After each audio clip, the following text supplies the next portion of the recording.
Okay, let's unpack this. Ready for the deep dive. This is one of those missions where we're connecting the smallest, faintest dots to the largest, most fundamental concepts in physics. Absolutely. Today, we are undertaking a deep dive that sounds massive, and, well, frankly, it is. We have a stack of source material that somehow manages to connect the orbital mechanics of Jupiter's tiniest soot-covered rings, Right. the bizarre high-tech science of black hole imaging, and the ultimate desolate feat of the entire cosmos. And the common thread, as we dive in, is gravity.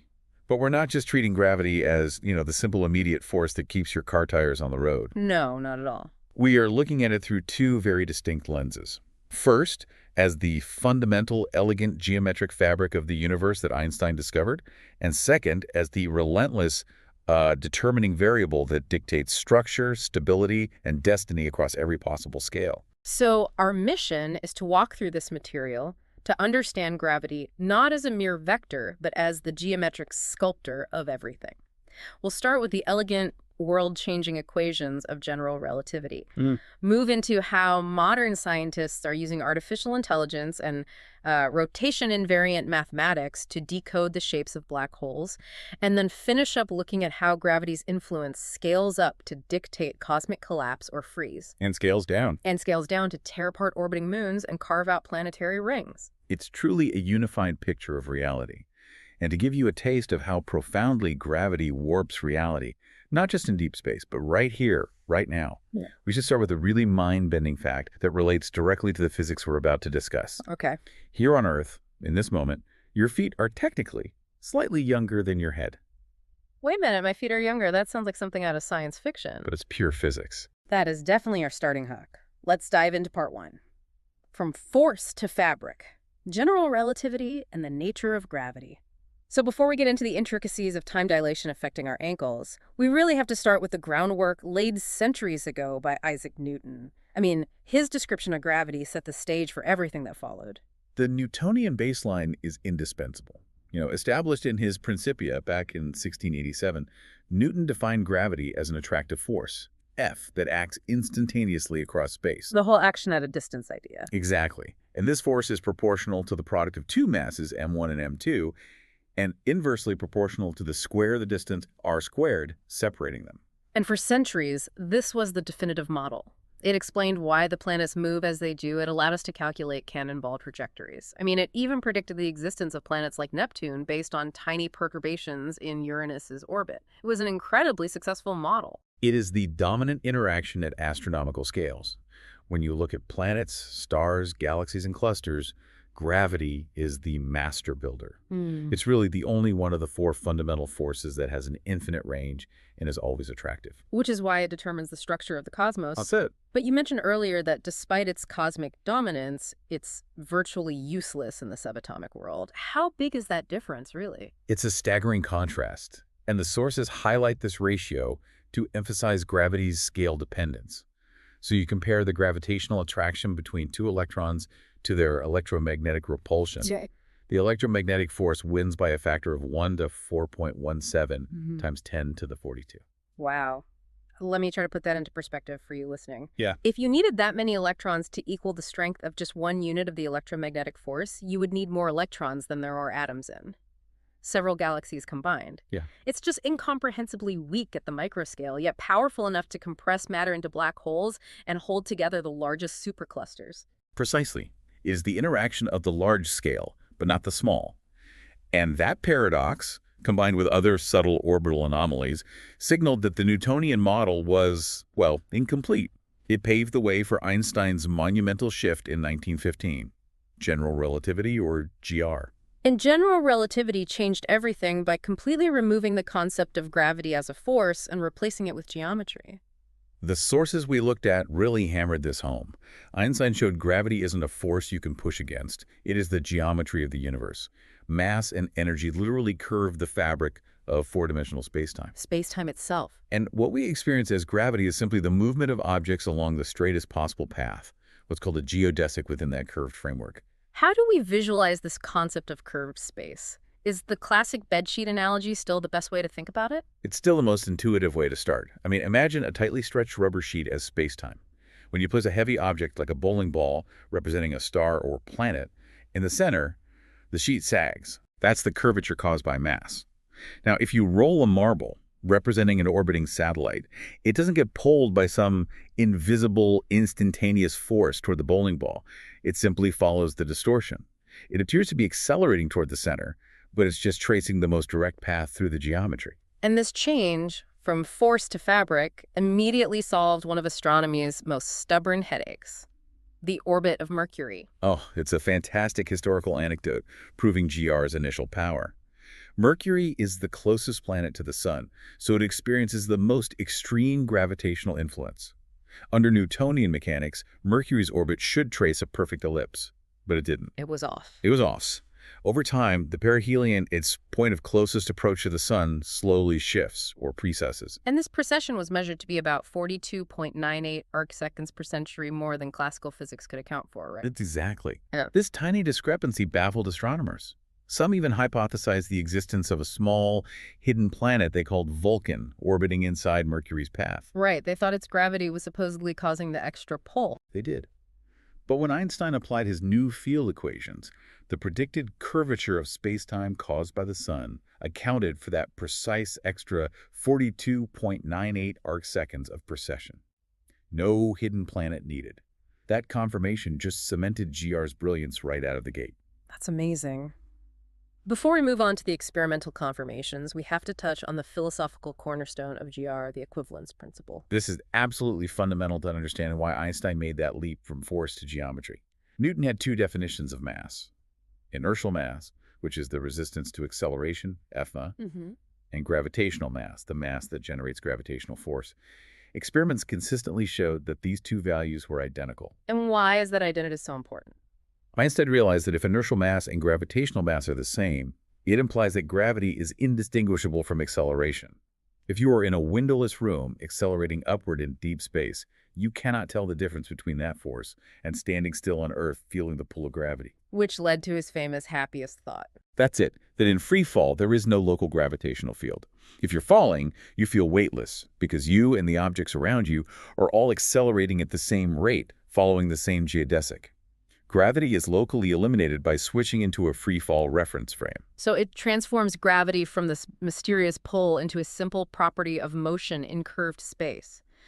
So the theory is elegant, and it solved Mercury. But how did scientists back in the early 20th century prove these incredibly abstract ideas about space-time curvature? The experimental proof was, well, it was transformative. The first major, globally recognized confirmation came just 4 years after GR's publication. In 1919, the British astrophysicist Arthur Eddington organized expeditions to observe a total solar eclipse. A famous light-bending test. Precisely. Einstein's theory predicted that the massive gravity well of the Sun would bend the path of starlight coming from background stars, making them appear slightly shifted from their known positions. Now, Newtonian gravity predicted some bending, right? It did, but general relativity predicted twice that amount because of the additional curvature caused by the energy of the gravitational field itself. And Eddington's measurements aligned perfectly with Einstein's higher prediction. They did. He measured starlight deflections that aligned perfectly with GR. This was a massive global news story. It was seen as the first definitive proof that spacetime was curved, making Einstein famous overnight and marking the moment that cosmology fundamentally changed. And beyond light bending, GR predicted something that relates directly back to our opening hook: the warping of time itself. Yes, the core prediction here is gravitational redshift and time dilation.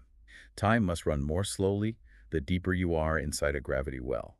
If light escapes a gravity well, it loses energy. It shifts to the red end of the spectrum. If it falls into one, it gains energy. This time warp was confirmed on Earth in 1959 by the Pound-Rebka experiment. How exactly did they measure time dilation here on Earth? That seems incredibly difficult. It was ingenious. They used gamma rays, which act as highly precise clocks, and sent them down a 74-foot tower at Harvard. As the gamma rays fell toward the Earth's gravity, they gained energy and experienced this tiny frequency shift that confirmed the effect. So they showed that time was indeed running slower at the bottom of the tower than at the top. Exactly, just as GR predicted. Yeah. This effect is also why the GPS system has to constantly correct for time dilation. If it didn't, the satellites would drift miles off target every single day. So the tiny difference in gravitational potential, even over the scale of a human body, translates directly into a measurable time distortion. That brings us back to our personal time warp. Correct. Since your feet are constantly closer to the Earth's center, meaning they are subjected to a slightly stronger gravitational field and are deeper in the gravity well than your head, time runs slower at your ankles. Wow. It's an immeasurably small difference over the course of a day. We're talking nanoseconds over a lifetime. But it is scientifically quantifiable. Your face ages slightly more than your feet do. It's physics, not philosophy. That's incredible. It shows how omnipresent the geometry of spacetime is. And the theory held up for the most extreme phenomena as well, like black holes and something called frame dragging. Exactly. GR predicted objects so massive and compact that the escape velocity exceeds the speed of light black holes. The discovery of the first confirmed black hole, Cygnus X1, in 1971, confirmed this prediction. Furthermore, the theory predicted that a massive rotating object like the Earth or a black hole should actually twist and drag the space-time around it like you're stirring molasses. And that's the frame dragging effect. Confirmed by the Gravity Probe B satellite results in 2011. The satellite carried incredibly precise gyroscopes and monitored how the Earth's rotation subtly warped the local space-time fabric.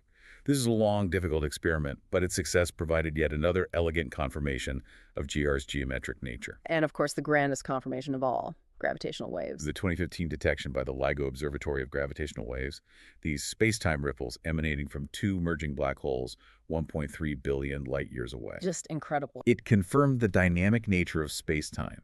Every time we confirm one of these predictions, whether it's the wobble of Mercury, the time difference between your head and feet, or the ripple from a cosmic collision, we solidify the idea that gravity is truly the geometry of the universe. And speaking of those massive cosmic collisions, you mentioned earlier that the time dilation effect means you could theoretically use a black hole to travel forward in time. That seems like an enormous leap from a few nanoseconds on Earth. The principle is the same. It's just that the magnitude is extreme. If you were near a supermassive black hole, maybe sitting on the accretion disk boundary but still outside the event horizon, the gravity well would be immensely deep. Okay. If you spent, say, 10 subjective years orbiting there, upon returning to Earth, you might find that thousands or tens of thousands of years had elapsed back home due to the extreme time dilation. It's time travel into the future, dictated purely by this geometric warping of reality. So gravity is geometry, and the most extreme expression of this geometry is the black hole, marked by the event horizon, the point of no return. We know black holes exist, but since no light escapes, how do we actually see them? And more importantly, how do scientists measure and characterize the invisible curvature around them? This is where modern astrophysics, complex mathematics, and cutting-edge artificial intelligence all intersect. Scientists use facilities like the Keck Observatory, the VLTI, and most famously, the Event Horizon Telescope, or EHT, to constrain black hole parameters by analyzing the absence of light they create.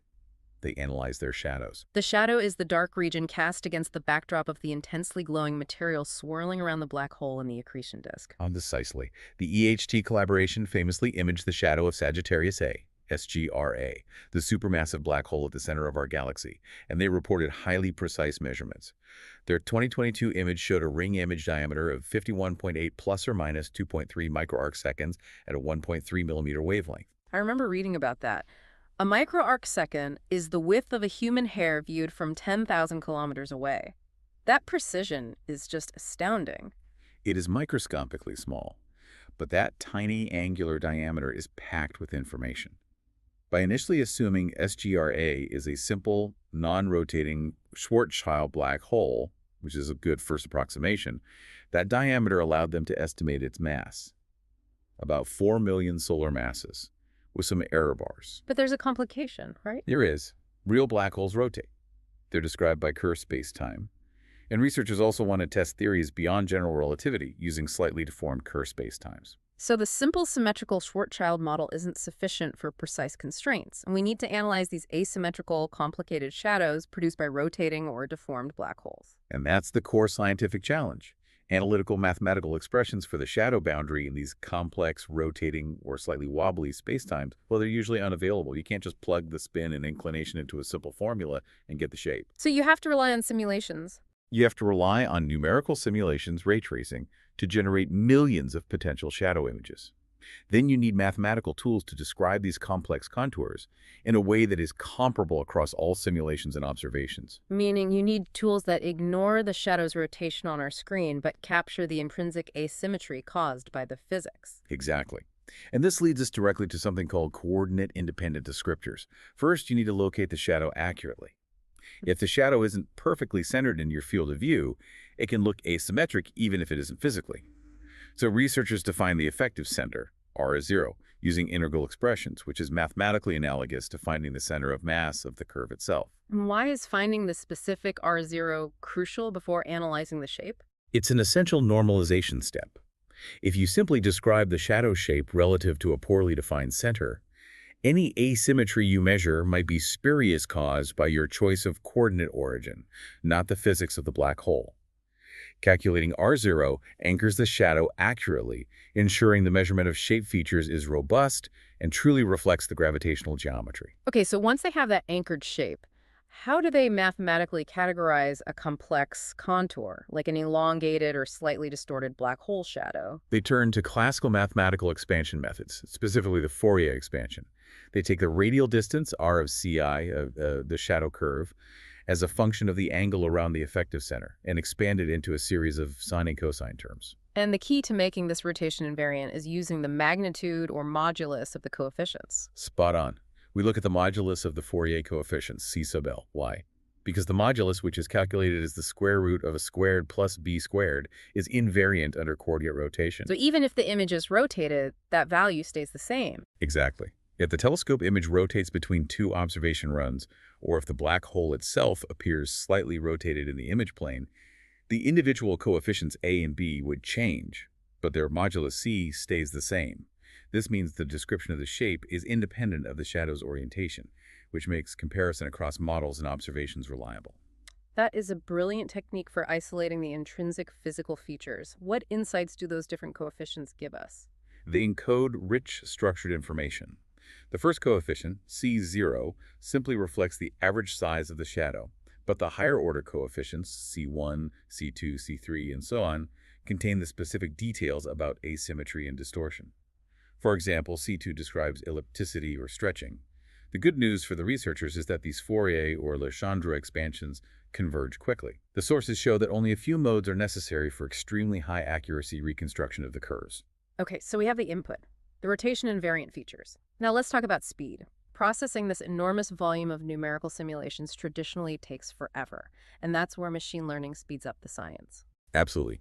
Researchers built a sophisticated two-part neural network pipeline for rapid, accurate, and crucially model-independent parameter extraction. The entire project was built on a massive training foundation.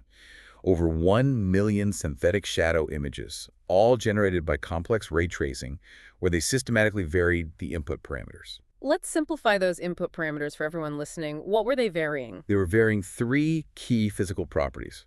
First, the black hole spin, a star, which tells you how fast it's rotating. Second, the inclination angle, I, which is the angle from which we view the black hole relative to its rotation axis. Okay. And third, a deformation parameter, gamma, which is the theoretical test parameter. It asks whether this black hole is perfectly described by Einstein's Kerr spacetime, or if it has some wobble or deviation outside of general relativity. That third parameter is really important. It means the AI isn't just confirming GR, it's testing the limits of GR. Okay, so describe the first step, the forward network. The forward network is essentially a learned, highly efficient simulator. It's a regression network designed to map the physical input parameters, spin, inclination, and deformation, to the resulting full polar shadow function, R of CYI. It mimics the observational process. Take the physics, generate the visual contour. The beauty is that once trained, this network can generate a highly accurate contour almost instantaneously, far faster than complex ray tracing. And the second step, the inverse network, is the real heavy lifting, extracting the physical properties from the observable shadow features. The inverse network is the core parameter estimation tool. It takes the rotation invariant shape information, specifically 5 normalized Fourier magnitudes, like C1 over C0, C2 over C0, and so on as input. Normalizing them against C0 helps eliminate the dependency on overall size and focuses purely on the shape ratios. So the network analyzes the shape ratios and spits out its best guess for the black hole's spin, viewing angle, and theoretical perfection. And how accurate is it? The accuracy is impressive. The mean squared error, or MSE, which measures the average prediction error, drops rapidly as more input coefficients are included. The sources note that going from just two Fourier orders to 4 orders decreases the MSE from about 3.89 times 10 to the minus 3 down to 4.33 times 10 to the minus 4. So an order of magnitude increase in precision. Exactly, which allows for extremely rapid and tight constraint setting on those physical parameters. This dramatically speeds up the process of ruling out certain theories of gravity. So the AI is confirming that we can measure the intrinsic geometry with incredible precision. But here's the most fascinating takeaway, the one that points to a profound physical limitation, the intrinsic degeneracy problem. This is where the physics rears its head. While the network is highly accurate across most of the domain, the error margins increase significantly in specific non-random regions of the parameter space. These are the regions where the shadow's morphology is nearly invariant even when the underlying input parameters are varied. So if two completely different black holes, say one with low spin viewed face-on and another with moderate spin viewed edge-on, produce a virtually identical shadow contour, the AI, or any observer, is fundamentally limited in distinguishing them based on the shadow alone. Exactly. The network is struggling not because it's poorly trained, but because the physics itself offers multiple interpretations of the same observable contour. This is a fundamental limitation of using shadow-only estimation. Variations like low spin or specific changes in the viewing angle in the Kerr case have only tiny effects on the overall shadow curve. In these degenerate regions, the information is physically lost to the observer. It's a philosophical revelation disguised as an engineering problem. It tells us that geometry only gets us so far. If we want to fully understand the black hole's properties, we need to break that degeneracy. And the researchers were clear about this implication. To break these degeneracies, they state that a more complete inference framework must combine shadow features with complementary observables. We need to look at the polarization of light coming from the accretion disk, or track the variability of the light, or use independent methods to measure the mass. The shadow outline, while essential, has intrinsic limits on the knowledge it can provide. That transition from the elegance of geometry around a single black hole naturally leads us to the ultimate geometric puzzle, the fate of the entire universe. We've seen gravity dominate the microscale of time dilation and the extreme structure of a black hole. Now, let's pull back and look at the largest scale possible. Gravity is the absolute primary driver for large-scale structure formation. In the first few 100 million years after the Big Bang, gravitational attraction caused primordial gas hydrogen and helium and clumps of dark matter to coalesce. This clumping led to the formation of stars, galaxies, and the large clusters we see today. And the fate of everything ultimately hinges on the ongoing battle between the momentum of the universe's expansion and the cumulative gravitational pull of all the matter and energy within it. And that struggle is quantified by comparing the average density of the universe against a crucial number, the critical density. Yes, the critical density is the average mass energy density required for gravity to be just strong enough to halt the universe's expansion, but only after an infinite amount of time has passed. If the universe's actual density exceeds this critical value, gravity wins. If it's less, expansion wins. So cosmologists historically conceived of 3 possible scenarios for the universe's ultimate destiny, based on this density comparison and the resulting curvature or geometry of spacetime. The first was a closed universe. This happens if the total density is greater than the critical density. Gravity dominates, eventually overcoming the expansion momentum and causing the universe to stop expanding and contract back into a singularity. The big crunch. The big crunch. In this scenario, space-time has a spherical geometry, meaning that if you were to draw a giant triangle in space, the sum of its internal angles would be greater than 180 degrees, like on the surface of a globe. And scenario 2 gave expansion the edge. That's the open universe, where the density is less than the critical density. Gravity is too weak to ever halt the expansion, and the universe expands forever, though at an ever-decreasing rate. The geometry here is saddle-shaped or hyperbolic, where the sum of a triangle's angles would be less than 180 degrees. And the predicted end for that model is the big chill. The big chill. A slow, cold fading as energy dissipates and stars burn out. And the third, the elegant middle ground. The flat universe. Here, the density equals the critical density exactly. The geometry is flat, Euclidean geometry prevails, and a triangle's angles sum to precisely 180 degrees. Expansion eventually halts, but only after infinite time. And crucially, early observations of the cosmic microwave background radiation strongly indicated that the geometry of the universe is flat. This is a major confirmation. But just knowing the geometry is flat isn't enough to determine the ultimate fate, because we need to know what makes up that critical density. And the composition, the four ingredients, changed everything. The composition is vital.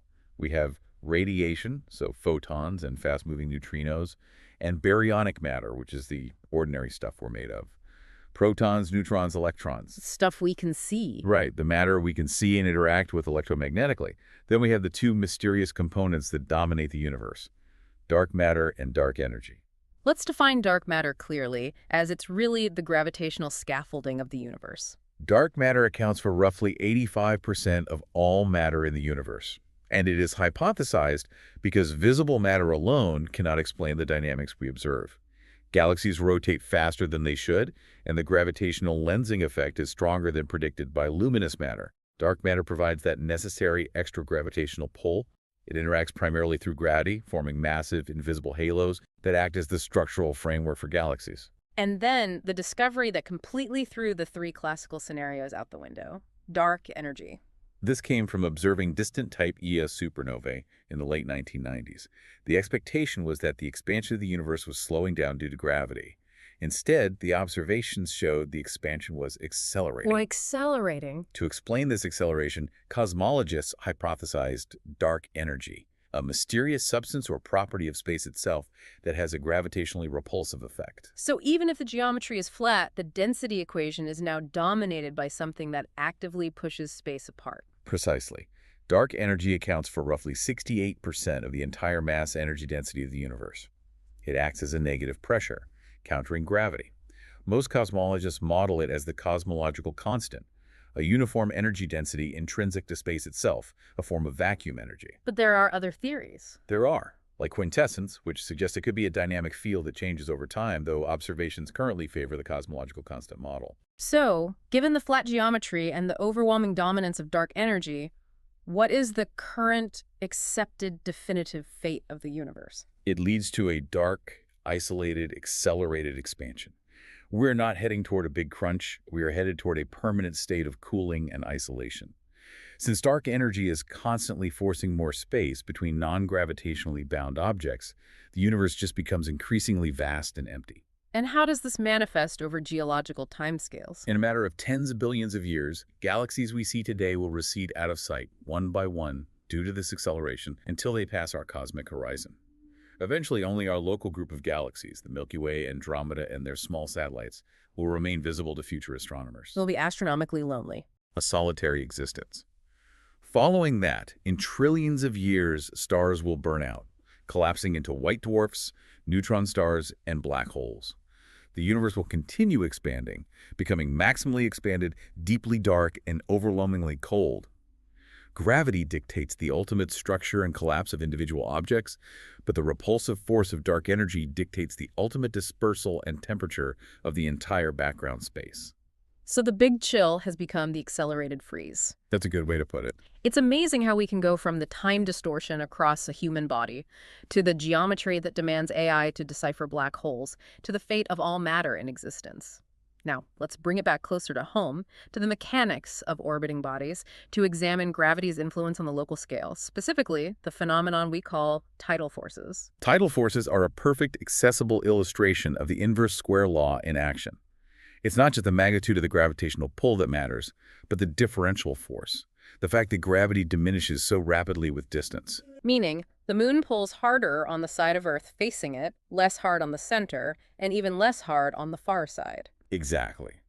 The net effect of this differential stress is that the moon's gravity stretches the Earth into an oval shape, creating two tidal bulges, one facing the moon where the water is pulled toward it, and one on the opposite side where the solid Earth is pulled away from the water. Since the Earth rotates underneath these bulges, we experience the familiar cycle of 2 high tides and 2 low tides. But you noted the timing is key. It's roughly a 25-hour cycle, not 24. Yeah, that extra hour is a detail often overlooked, but it's essential for understanding orbital mechanics. In the time it takes the Earth to rotate once, so 24 hours, the moon has moved significantly along its orbit around Earth. The Earth has to rotate for an additional 50 minutes or so to catch up with the new position of the tidal bulge. which makes the high-to-high tide cycle about 24 hours and 50 minutes long. Exactly. And we can't forget the sun, which is far more massive than the moon. It must exert a substantial tidal influence as well. It does. Despite the sun being vastly farther away, its immense mass still generates a significant tidal force.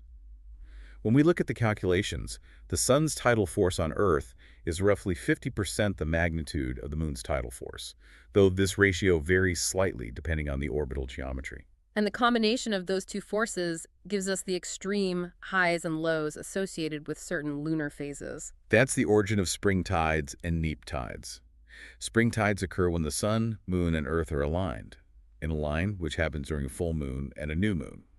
Their gravitational poles combine, resulting in the largest tidal bulges and the most extreme difference between high and low tide. And when they work against each other. That's the neap tide. This occurs when the sun, moon, and Earth are positioned at right angles, typically during the first quarter and third quarter moon phases.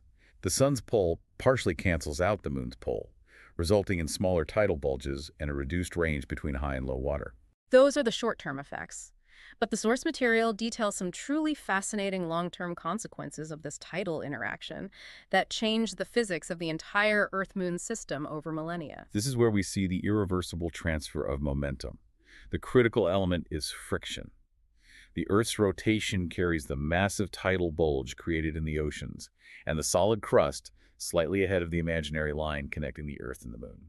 So the bulge is always slightly leading the moon in its orbit. What are the consequences of that leading bulge? Two major things happen due to friction and the conservation of angular momentum. First, the friction between the Earth's surface and the displaced oceans creates a drag force, slowing down the Earth's rotation. Our day length is increasing, albeit by a minute but measurable amount, to 0.00016 seconds per century. So it's slowing us down, and consequence two accelerates the moon away from us. Exactly. Since the bulge is now slightly ahead of the moon, its mass exerts a slight gravitational pull on the moon, constantly accelerating it along its orbit. To conserve angular momentum in the system, this acceleration causes the moon to slowly spiral outwards, increasing its semi-major axis by about 3 centimeters per year. So the moon is getting farther away and the Earth is spinning slower. What is the ultimate endpoint of this process, assuming nothing interrupts it? This process leads inexorably to tidal locking. The Earth's rotation period will continue to slow down until it eventually equals the moon's orbital period. At that point, the same face of the Earth would perpetually face the moon. The physics predicts this final equilibrium state would result in an Earth day lasting 47 of our current days. Imagine a 47-day day. That's a bizarre thought. And we know this works because the moon is already tidally locked relative to Earth. It is. The moon reached that state much faster because the Earth is so much more massive and creates far larger tidal forces on the moon's body. While it's tidally locked, we actually see about 59% of its surface over time due to a phenomenon called libration, a slight wobble caused by the sun's influence and the moon's slightly elliptical orbit. This differential force, the tidal force, is powerful enough to change orbital periods and slow planets down. But if that force gets too strong, it doesn't just create bulges, it rips things apart. This brings us to the Roche limit and the architecture of ring systems. The Roche limit is the mathematical boundary, calculated purely from densities and radii, where the tidal force exerted by a central planet exceeds the moon's own internal self-gravity that holds it together. Any fluid or marginally held together moon crossing inside this limit is destined for tidal disruption, eventually turning its material into rings. And the principle relies on the cube root of the density ratio. Yes, the math shows a moon is tidally disrupted if its distance, r from the planet, is less than r sun L, a factor determined by the cube root of the planet-to-moon density ratio, multiplied by the planet's radius. This formula is what determines the boundaries of planetary rings. Let's use Saturn as the prime example, since it has the most spectacular rings. Plugging in the numbers confirms the theory. Saturn's average density is low, around 700 kilograms per cubic meter, and a typical icy moon density is about 1,200.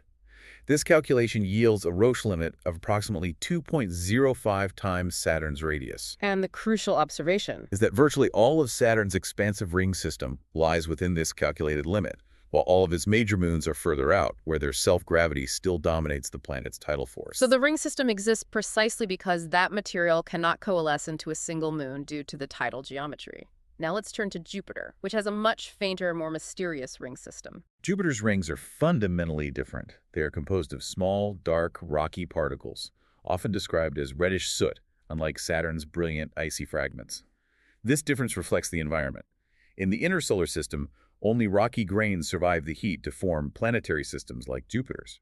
And unlike Saturn's rings, which are likely primordial, Jupiter's rings are not. They are dynamically maintained by a small group of inner satellites. This is the critical insight from the source material. Jupiter has 4 small inner satellites: Metis, Adrastea, Amalthea, and Thebe. These are classified as regular satellites, meaning they orbit close to Jupiter, nearly circular, and close to the equatorial plane. They likely formed by accretion in the protoplanetary disk, but were too small to become spherical or retain light elements. They are now trapped in Jupiter's immense gravity well. And Amalthea is the largest of these moons, famous for its color. Yes. Amalthea measures about 270 by 166 by 150 kilometers. It orbits at about half the distance of Io, deep inside Jupiter's magnetic field. Its striking reddish color is attributed to sulfur compounds ejected by Io's volcanic activity and deposited onto its surface. And it's also tidally locked, right? It is. Just like the Earth and Moon are headed, Amalthea is already tidally locked, its rotation synchronized by Jupiter's drag. Metis and Adrastea have even tighter orbits, completing a revolution in just 7 hours. So how do these small moons manage to sustain the massive ring system? Well, the rings are not primordial. They're constantly being replenished and destroyed. They're essentially debris fields. The replenishment mechanism is simple. Continuous micrometeoroid impacts into the surfaces of these small inner satellites, which are all located outside the main ring, but inside the wider gossamer rings, kicks up dust and particles. And which satellites feed which part of the rings? Impacts into Metis and Adrastea supply the material for the dense main ring and the inner halo. Once ejected, the dust slowly spirals inward toward Jupiter. The outermost sections, the more diffuse gossamer rings, are derived from material ejected from the surfaces of the slightly larger and more distant Amalthea and Thebe. And the halo specifically is shaped by an additional force beyond gravity. An absolutely crucial point. Jupiter's gravity keeps the rings orbiting, but its immensely strong magnetic field shapes the halo.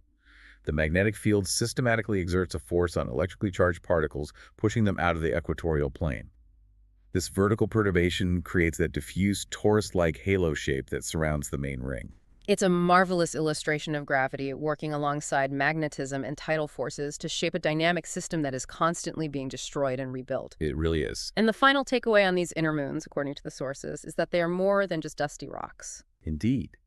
These minor satellites, initially considered little more than gravitational obstacles compared to the giant Galilean moons, turned out to be, as noted by the JPL researchers in 1998, crucial dynamical laboratories. They allow us to observe active gravitational, tidal, and electromagnetic processes that give us deep insight into how planetary systems are formed and stabilized over billions of years. So what does this all mean? We started with the simple premise of gravity as a force, but we ended up defining it as the ultimate geometric arbiter of reality across every vast scale, from the geometry of time itself to the architecture of black holes to the dispersal of matter around gas giants. The synthesis is breathtaking. The same fundamental geometric distortion described by general relativity is responsible for 3 distinct yet connected effects. The time delay that makes your feet younger than your head, the space-time curvature that creates a black hole shadow and requires artificial intelligence to decode its rotation and invariant parameters, and the differential forces, or tides, that dictate the spiral separation of the Earth and Moon while simultaneously maintaining Jupiter's transient ring systems near the Roche limit. It truly is the unifying variable. It's the mechanism that caused primordial matter and dark matter to clump into the large-scale structure we see today, and simultaneously, via the intervention of dark energy, drives those structures to accelerate out of sight in the far future. Gravity, whether we describe it using Newton's instantaneous force or Einstein's geometric curvature, is the supreme governing variable. It shapes initial structures, like galaxies, and sets the ultimate boundaries and stability constraints for those structures, from the event horizon of a black hole to the minimum stable orbit defined by the Roche limit. And the most sophisticated test of GR we reviewed, the use of AI and black hole imaging, gave us amazing precision, but it also revealed that profound intrinsic limitation. That limitation is the concept of intrinsic degeneracy. The finding that some different physical parameters describing a black hole, like spin and inclination, can produce nearly identical observational shadow contours. The AI essentially confirmed that the shadow alone, no matter how precisely measured, cannot fully resolve the underlying spacetime properties in those specific regions. Which leads us to our final provocative thought for you to take away. If gravity, the single most fundamental sculptor of the cosmos, presents us with fundamental limitations, where the underlying physics offers multiple indistinguishable interpretations of the same observable signature, what other intrinsic degeneracies might exist in the universe? Are there other fundamental properties that are hidden from us, not because our instruments are too weak, but because the structure of reality itself hides its own ultimate truths, requiring us to always seek complementary observations? Something to ponder as you watch the 47-day cycle of the tides come in. Absolutely. Until the next deep dive, keep learning.